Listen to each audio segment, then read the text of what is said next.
En el cine de Alejandro González Iñárritu no hay certezas, solo fragmentos rotos de vida que se estrellan unos contra otros. No hay caminos lineales ni finales felices. Lo que existe es la fragilidad del ser humano frente al azar, frente a un destino que se siente escrito con una pluma cruel. Sus personajes son padres que pierden hijos, migrantes que se disuelven en el anonimato de una ciudad, actores devorados por su ego, hombres que caminan entre la vida y la muerte en territorios helados. En su cine, la violencia no es espectáculo, es la textura inevitable de la existencia. Él no hace películas para entretenernos, las hace para incomodarnos, para obligarnos a mirar donde no queremos mirar. Desde que irrumpió con Amores Perros, nos enseñó que el cine podía ser un espejo roto, donde cada pedazo refleja un dolor distinto, pero al unirlos todos, aparece el retrato de una sociedad desangrada. Y lo hizo con una narrativa fragmentada, con saltos en el tiempo, con historias que se cruzan por accidente, como si nos dijera que la vida es eso, un choque brutal, impredecible, entre destinos que nunca debieron encontrarse. Su trayectoria es la de un outsider que conquistó el centro del mundo. Empezó en la radio, musicalizando noches enteras con jazz y rock. Después dirigió comerciales y finalmente llevó su mirada a la gran pantalla, con un estilo que jamás se ha domesticado del todo. Cuando Hollywood lo abrazó, lo hizo porque necesitaba a alguien que le recordara lo incómoda que puede ser la verdad. Con Birdman les devolvió una sátira feroz sobre la fama y el vacío del artista. Con The Revenant les mostró que el cine todavía podía ser épico y físico, rodado con sangre, sudor y nieve real. Pero más allá de la técnica, lo que define a Iñárritu es su obsesión con la condición humana, el desarraigo, la soledad, la paternidad, la muerte. Su cine nos habla de lo que intentamos ignorar en la vida cotidiana. Nos recuerda que al final todos estamos caminando sobre un terreno resbaladizo, buscando sentido en medio del caos. Alejandro González Iñárritu es en esencia un narrador del vacío. Un director que nos susurra con cada plano que no hay certezas, solo instantes, solo fragmentos.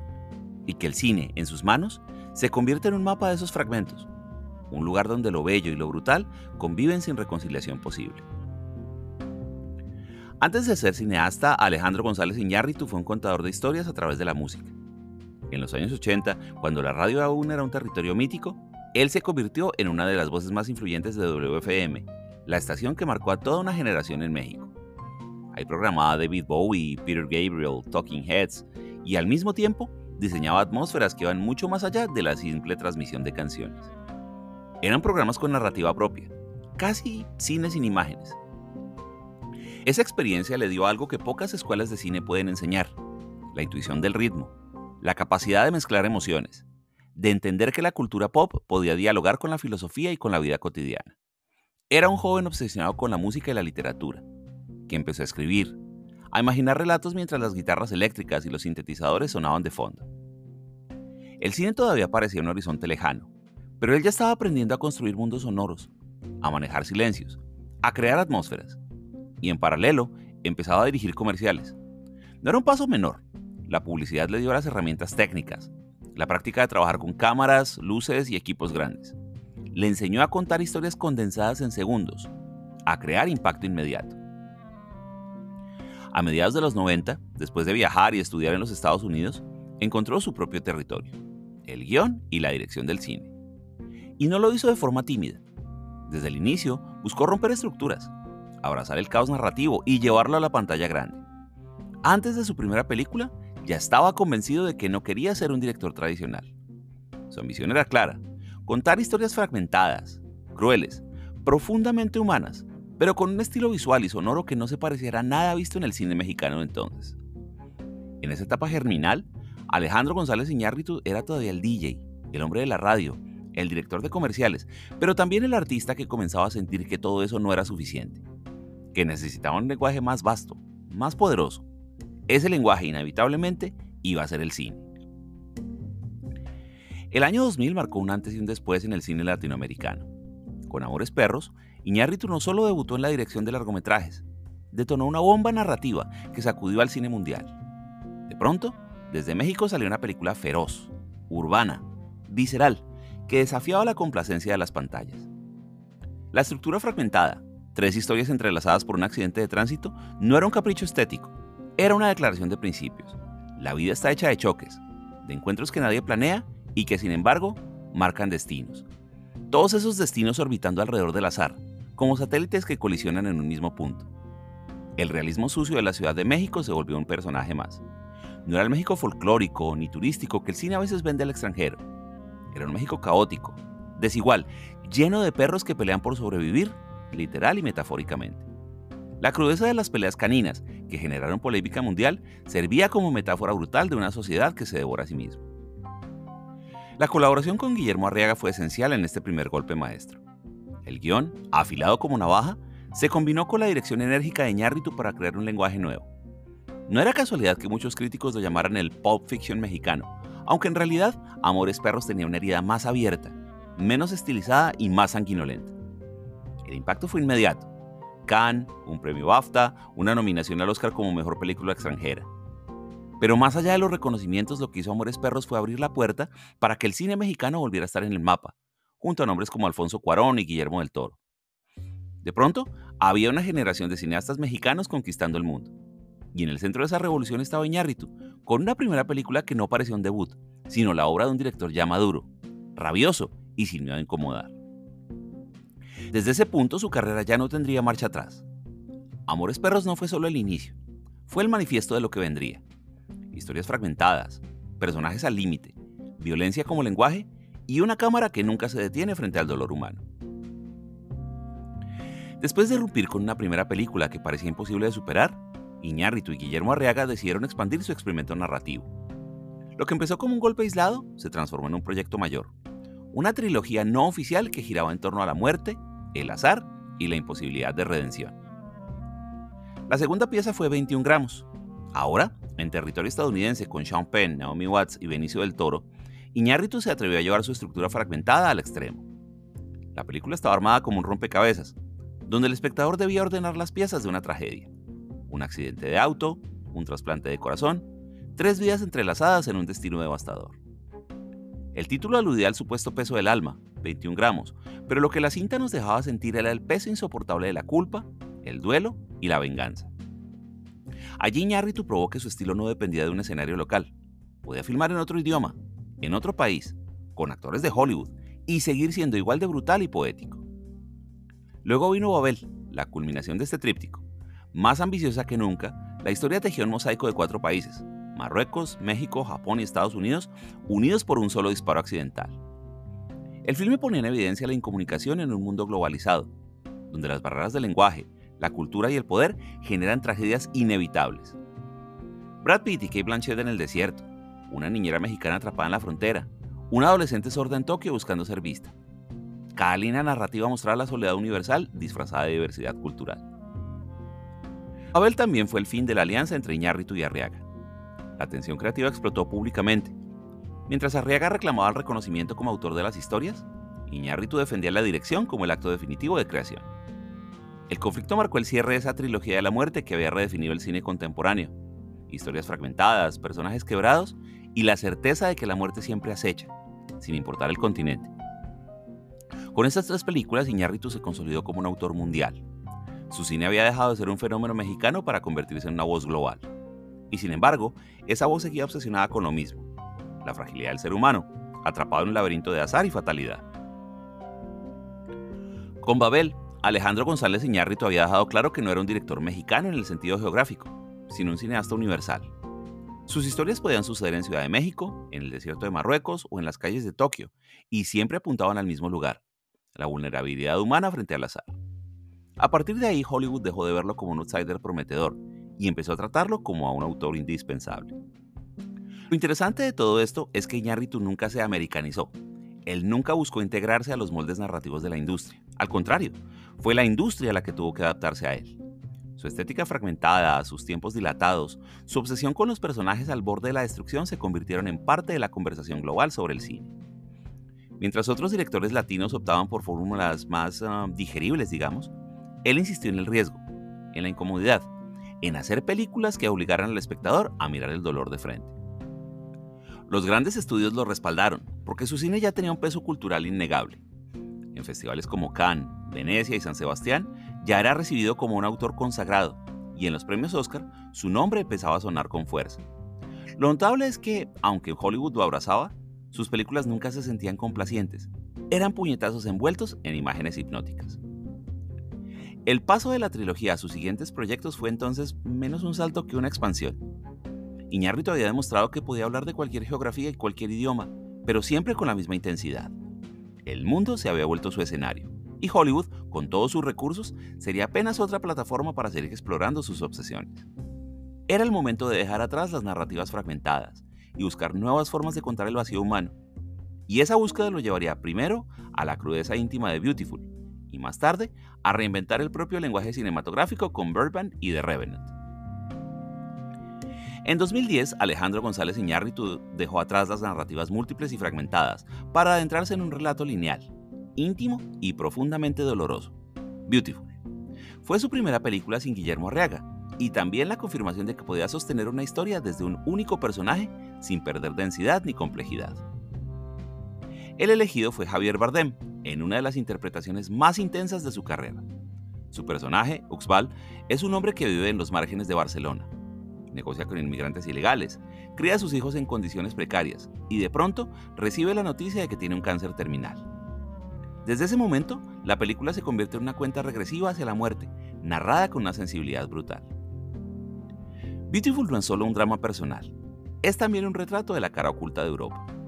Los inmigrantes africanos, los trabajadores chinos explotados, la desigualdad social disfrazada por la postal turística de Barcelona. En esa ciudad luminosa para los visitantes, Iñárritu eligió mostrar las sombras, los espacios donde la globalización se convierte en miseria. El título, escrito deliberadamente con ortografía incorrecta, funciona como una metáfora. Lo bello nunca es perfecto. Lo humano en su fragilidad puede ser beautiful, precisamente por su imperfección, por su condena al dolor y a la pérdida. La película fue dura de digerir. Muchos críticos la acusaron de excesivamente sombría, de manipular la miseria, pero otros la entendieron como una obra de enorme honestidad emocional, un retrato existencial que se atreve a mirar la muerte sin adornos. Bardem fue nominado al Oscar como mejor actor, un reconocimiento que confirmó la potencia de la cinta, aunque la recepción siguió dividiendo opiniones. Con Beautiful, Iñárritu se apartó de la construcción coral y se enfocó en el viaje solitario hacia la muerte. Era, en cierto modo, un cierre de ciclo. Después de mirar la fatalidad desde distintos ángulos, decidió enfrentarla de frente, con un solo rostro, con un solo cuerpo desgastado por la enfermedad y la culpa. Ese giro creativo abriría la puerta a su siguiente reinvención. Un salto hacia la sátira, la teatralidad y la experimentación formal con Birdman. En 2014, Alejandro González Iñárritu sorprendió al mundo con Birdman or the Unexpected Virtue of Ignorance, una película que parecía contradecir todo lo que había hecho hasta entonces. Venía de relatos sombríos, cargados de tragedia y de fatalidad, y de pronto entregaba una sátira ácida, delirante e incluso hasta cómica sobre la industria del espectáculo, el ego del artista y la necesidad humana de ser visto. El protagonista, interpretado por Michael Keaton, era Regan Thompson, un actor en decadencia que había sido famoso por interpretar a un superhéroe llamado Birdman y que ahora intentaba reivindicarse montando una obra de teatro en Broadway. La elección de Keaton fue una jugada maestra. Su propio pasado como Batman hacía inevitable el eco entre el actor y el personaje, borrando las fronteras entre ficción y realidad. Pero la gran apuesta estética fue el falso plano secuencia. La película entera está filmada como si fuera una sola toma continua, sin cortes visibles.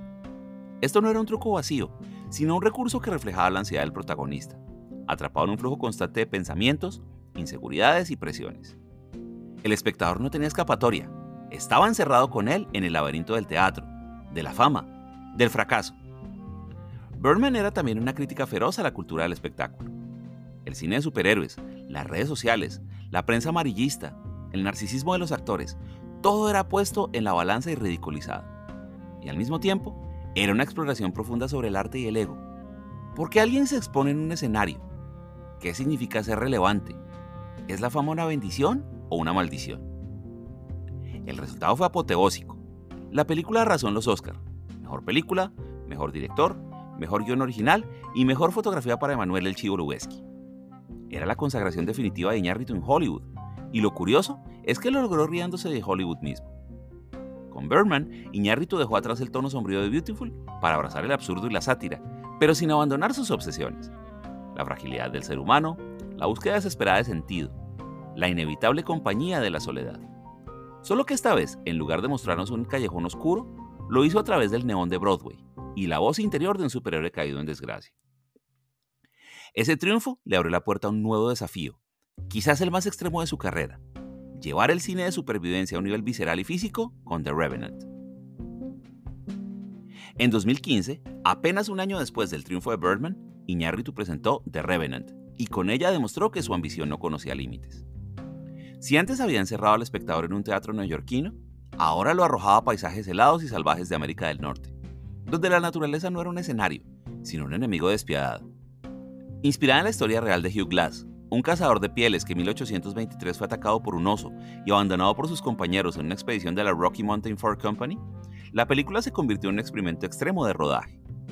Iñárritu decidió filmar únicamente con luz natural, en locaciones de Canadá, en Alberta y Colombia Británica, y en Argentina, en Ushuaia, bajo condiciones climáticas brutales. No había sets controlados ni artificios de estudio. Todo debía sentirse real, tangible, casi doloroso. Leonardo DiCaprio, en una de las actuaciones más físicas de su carrera, se arrastró por la nieve, se sumergió en ríos helados, comió hígado crudo y soportó temperaturas insoportables. La película era un desafío tanto para el actor como para el espectador. 2 horas y media de supervivencia pura, de lucha contra la naturaleza, contra la traición y contra la muerte. Visualmente, The Revenant fue un espectáculo sin precedentes. Emanuel El Chivo Lubezki llevó la cámara a deslizarse entre bosques, ríos y montañas con una fluidez hipnótica, logrando planos imposibles que parecían coreografías entre la violencia humana y la inmensidad natural. La famosa escena del ataque del oso, recreada con una combinación de efectos visuales y coreografía física, quedó como uno de los momentos más impactantes del cine contemporáneo. Insoportable de ver y al mismo tiempo fascinante. Este éxito también fue arrollador. 12 nominaciones al Oscar, 3 estatuillas clave, mejor actor para DiCaprio, mejor director para Iñárritu y mejor fotografía para Lubezki. Y la confirmación de que Iñárritu no era solo un narrador del vacío humano, sino también un creador de experiencias cinematográficas extremas. Con The Revenant, Iñárritu llevó al límite su obsesión por la fragilidad y la resistencia del hombre. Si en Beautiful había enfrentado la muerte desde lo íntimo, aquí la trasladaba a un territorio épico, casi mitológico. Era la historia de un hombre contra el mundo, un grito de supervivencia que al mismo tiempo nos recordaba lo minúsculos que somos frente a la inmensidad de la naturaleza. Tras conquistar Hollywood 2 años seguidos, Iñárritu parecía haberlo alcanzado todo. Y sin embargo, su siguiente proyecto demostraría que aún tenía cuentas pendientes. Regresar a México, mirarse al espejo y convertir su propia vida en materia cinematográfica. En 2022, tras años de silencio en el largometraje, Alejandro González Iñárritu regresó a México con una obra que sorprendió a todos. Bardo, falsa crónica de unas cuantas verdades. Era su película más íntima y al mismo tiempo la más polémica. No se trataba de un relato coral ni de una historia de supervivencia. Era un viaje introspectivo, casi onírico, donde el propio director parecía desnudarse frente a la cámara. El protagonista, Silverio Gama, interpretado por Daniel Jiménez Cacho, es un periodista y documentalista mexicano que tras vivir en años en Estados Unidos, regresa a su país natal.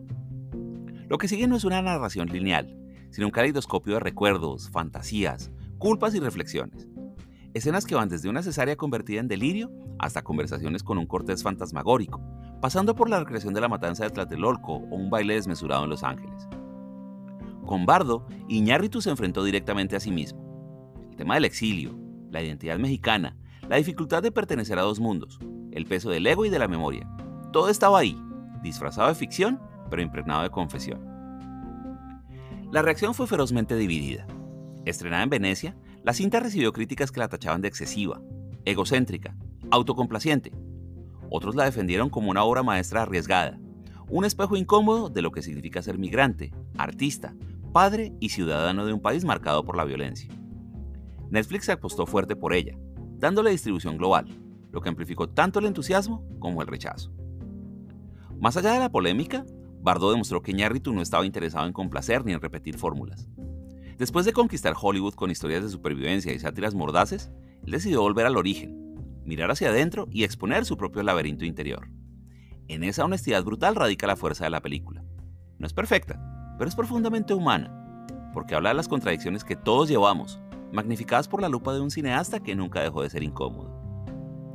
Con Bardo, Iñárritu cerraba un ciclo. Después de explorar la muerte, el azar y la supervivencia, se atrevía a convertir su propia vida en narrativa, como si dijera que al final no hay historia más difícil que filmar que la de uno mismo. Alejandro González Iñárritu nunca ha hecho un cine ligero. Desde Amores Perros hasta Bardo, su filmografía está marcada por obsesiones que aparecen con distintas máscaras, pero siempre con la misma intensidad. Su obra funciona como un círculo que se repite: la muerte, el azar, la paternidad, la migración, la culpa, la fragilidad de la identidad. La muerte es quizá la constante más visible, no como final narrativo, sino como presencia inevitable. En 21 gramos es el accidente que enlaza 3 vidas. En Beautiful es el destino que persigue a Oxbal en cada respiración. En The Revenant es el horizonte contra el cual se mide la resistencia humana. Incluso en Birdman, disfrazada de sátira, la muerte es un fantasma que ronda al protagonista. Una pregunta sobre si vale la pena seguir existiendo cuando ya no hay relevancia. El azar es otra de sus obsesiones. Los choques, los disparos accidentales, las decisiones mínimas que alteran destinos. Iñárritu insiste en recordarnos que no controlamos nada, que la vida se define por accidentes que nos empujan a caminos insospechados. Su narrativa fragmentada no es un capricho estético, es la representación formal de ese caos. La paternidad aparece como herida y como anhelo. Padres ausentes, padres que cargan con culpas imposibles, hijos perdidos o no reconocidos. En Amores Perros estaba el chivo, incapaz de acercarse a su hija. En Beautiful, Oxbal que lucha por dejar algo a los suyos antes de morir. En Bardo, Silverio atrapado entre la memoria de un hijo perdido y el peso de ser padre en el exilio. La figura paterna en su cine es siempre frágil, quebrada, incapaz de ser plena. La migración y el desarraigo atraviesan varias de sus películas. No solo porque él mismo vive entre México y Estados Unidos, sino porque su obra refleja esa identidad partida. En Babel, los personajes son extranjeros en tierra ajena, incapaces de comunicarse. En Beautiful, los inmigrantes son invisibles en la Europa contemporánea. En Bardo, la pregunta es directamente autobiográfica: ¿a qué lugar pertenece quien ya no es del todo de ninguno? Por último, está la culpa. Una culpa religiosa, cultural, personal. Casi todos sus personajes cargan con una deuda imposible de saldar. Esa culpa los destruye, los mueve, los condena. Iñárritu parece convencido de que la existencia humana es inseparable de esa carga. En conjunto, su cine es un espejo áspero de la condición humana. No ofrece consuelo ni respuestas fáciles. Solo nos recuerda una y otra vez que la vida es frágil, que el dolor es inevitable y que lo único que tenemos son fragmentos, instantes de belleza, de violencia, de amor y de pérdida. El cine de Alejandro González Iñárritu no busca respuestas, porque sabe que no existen. Lo que nos entrega son preguntas envueltas en imágenes intensas, dolorosas, a veces insoportables, a veces hipnóticamente bellas. Sus películas no nos invitan a escapar de la realidad, nos obligan a mirarla con crudeza, a enfrentarnos al hecho de que la vida no tiene guión, solo fragmentos dispersos que intentamos ordenar como si fueran un rompecabezas imposible. En su obra, la muerte siempre acecha, la culpa nunca se disuelve, la paternidad se convierte en un campo minado y la migración es una herida abierta que nunca cierra. Y sin embargo, en medio de esa oscuridad, también aparece la posibilidad de belleza. Beautiful, con toda su miseria, lleva esa palabra en el título. Birdman transforma la ansiedad en sátira. The Revenant convierte la supervivencia en épica. Incluso en Bardo, donde el ego y la memoria se confunden, late la necesidad de reconciliación. Iñárritu ha conquistado Hollywood, ha ganado premios, ha recibido aplausos y críticas feroces. Pero lo que realmente lo define no es el reconocimiento, sino su obstinación en incomodarnos. No hace cine para gustar, hace cine para sacudir, para recordarnos que todos caminamos sobre un terreno frágil, que todo puede romperse en un instante, que la vida es a la vez brutal y luminosa. Al final, lo que queda en su cine es un eco, el de un grito humano que atraviesa paisajes helados, calles caóticas, teatros centenarios y recuerdos personales. Un grito que dice que estamos solos, que somos frágiles, que nada tiene sentido, y que precisamente por eso el cine puede ser la forma más poderosa de encontrar un instante de verdad. Alejandro González Iñárritu no filma certezas, filma heridas, y en esas heridas, aunque duelan, encontramos la certeza más incómoda de todas, que estamos vivos. Gracias.